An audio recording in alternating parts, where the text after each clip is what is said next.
Monday, August 24th. The moment I realized what was actually about to go down with Curtis Ashford, my heart just sank straight into my stomach. I am sitting here staring at the screen and I am just overwhelmed with this heavy, suffocating sense of dread. I wasn't ready for that. I keep thinking about how we got here, how fast everything spiraled out of control, and how this is going to change the entire landscape of Port Charles forever. That changed everything. We all knew Pentonville was looming in the background. We all knew the legal hammer was eventually going to drop. But actually watching Curtis prepare to walk through those cold, unforgiving prison gates, it hits completely differently. I can't help feeling that this is the beginning of a nightmare that none of these characters are prepared for, and it is tearing me apart. Let me explain why this specific moment is hitting me so incredibly hard today. It is not just the stark reality that Curtis is losing his freedom. It is the devastating emotional fallout that is radiating through every single person who loves him. When we saw that final, quiet, heartbreaking moment between Curtis and Jordan, I swear I stopped breathing for a second. Jordan looking at him, stripping away all the complicated history, all the past betrayals, all the messy divorces, and just telling him that no matter the physical distance, he will always be in her heart. Guys, I broke. I absolutely broke. It shattered my expectations of how they would handle this goodbye. We have watched Curtis and Jordan go through hell and back over the years. We have seen them fight, we have seen them love, and we have seen them break each other's hearts. To see them strip it all down to pure, raw, unconditional love and respect right before he is locked away in a cage, it was a masterclass in emotional storytelling. It wasn't about romance in that moment. It was about two souls who have fundamentally shaped each other's lives, acknowledging that their bond transcends prison walls. I genuinely wasn't expecting that level of vulnerability from Jordan, who usually keeps her armor strapped on so tight. It was a beautiful, tragic farewell that I will not forget anytime soon. And then you have Trina. Sweet, strong, fiercely loyal Trina, who just wants to throw a farewell gathering so her father can feel the love and support of his family before he goes into the dark. I completely understand her impulse. She wants to armor him with love. She wants to surround him with light before he is plunged into the shadows of Pentonville. It is such a pure, daughterly instinct to want to protect him with family solidarity. But then we see Portia's reaction, and this is where the heartbreak just compounds exponentially. Portia thinking she should just avoid the whole thing. Portia pulling away when her husband needs her the most. I know some fans are going to be furious with Portia for this. I can already see the comments calling her selfish or unsupportive. But if you ask me, this is pure psychological self-preservation. Portia is terrified. She is a doctor. She is a woman who fixes things, a woman who thrives on control and finding solutions. Right now, she has absolutely zero control. She cannot fix this. Watching the man she loves pack his bags for a maximum security prison is breaking her mind. If she goes to that party, if she has to look Curtis in the eye and pretend everything is going to be okay, she will shatter into a million pieces. It is so painfully human to want to run away from pain that you cannot fix.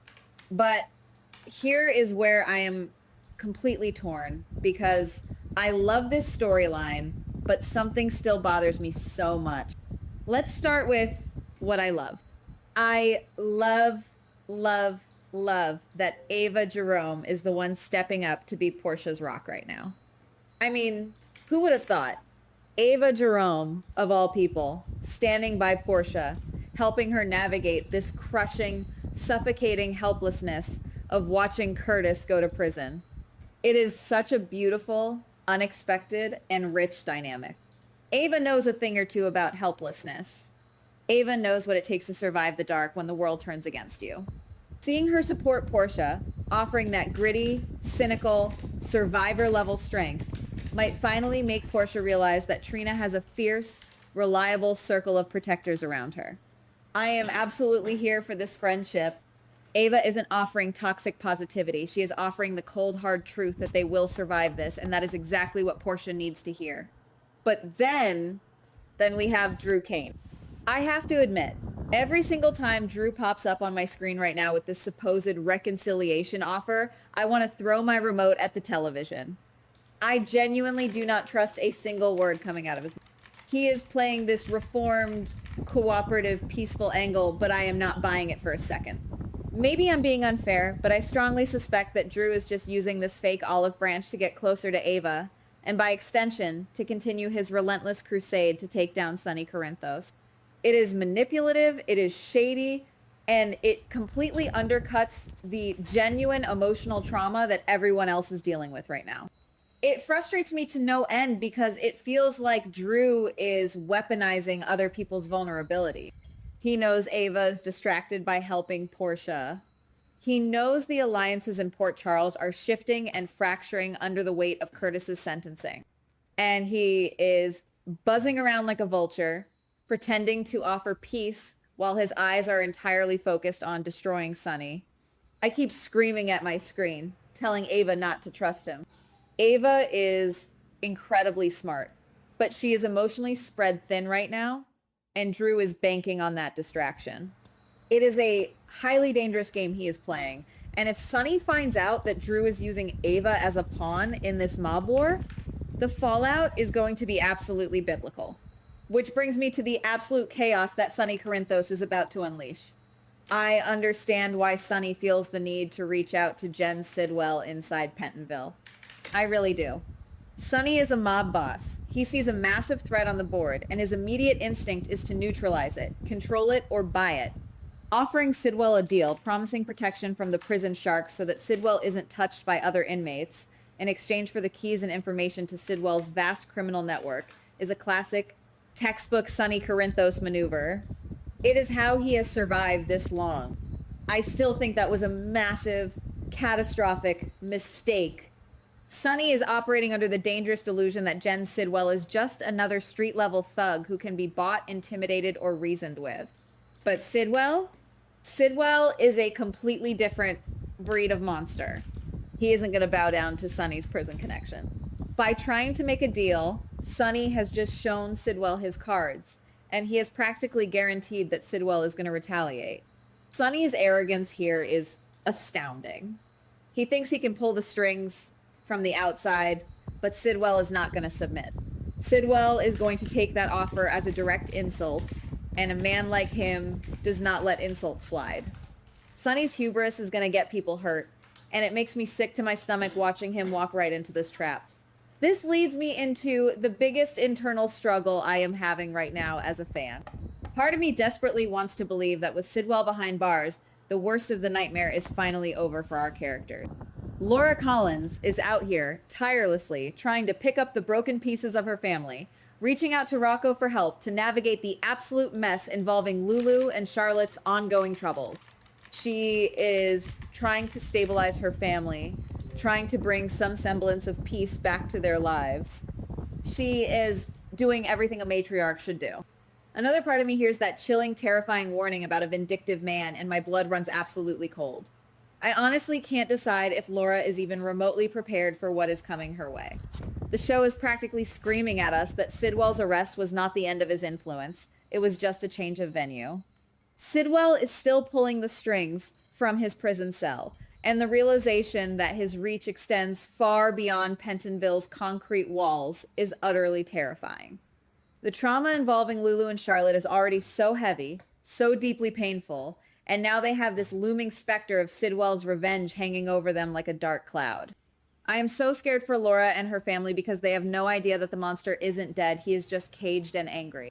And this brings me to the absolute most terrifying part of this entire scenario, the part that has me pacing around my living room unable to sit still.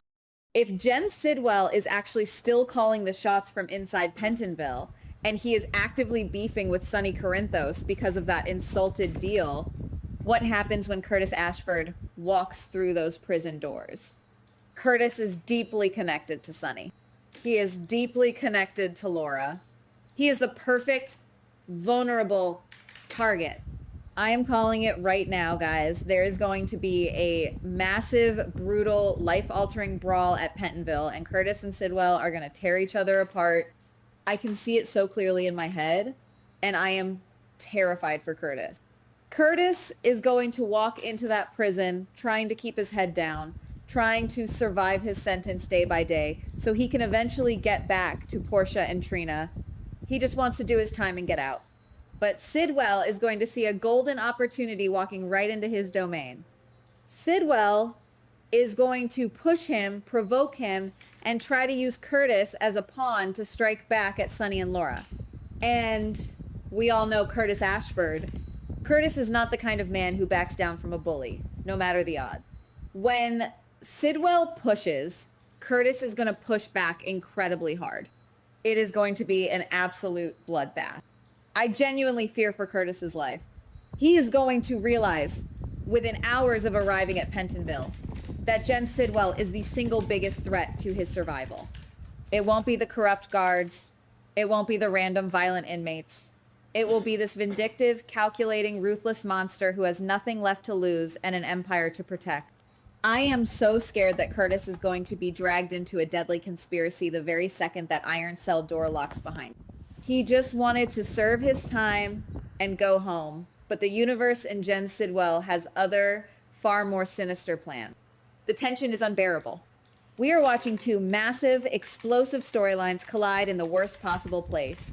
A maximum security prison where there is nowhere to run, nowhere to hide, and no one to trust. Am I the only one feeling this way? Am I the only one who is absolutely dreading the inevitable moment Curtis and Sidwell cross paths in the prison yard? Guys, what do you think? Is Sonny making a fatal, arrogant error by trying to negotiate with a psychopath like Sidwell? Is Drew really trying to reconcile and turn over a new leaf? Or is he just a snake in the grass waiting to strike at Sonny through Ava's vulnerabilities? And please tell me I am not the only one who sobbed uncontrollably during that quiet, devastating scene between Curtis and Jordan. Maybe I'm wrong, but I feel like we are about to witness one of the darkest, most intense, and most violent prison storylines this show has ever given us. Drop your thoughts in the comments below. Let me know how you are holding up emotionally, and let's brace ourselves together for what is coming next. Goodbye. Please like, subscribe, and comment on the GH Spoilers Daily channel.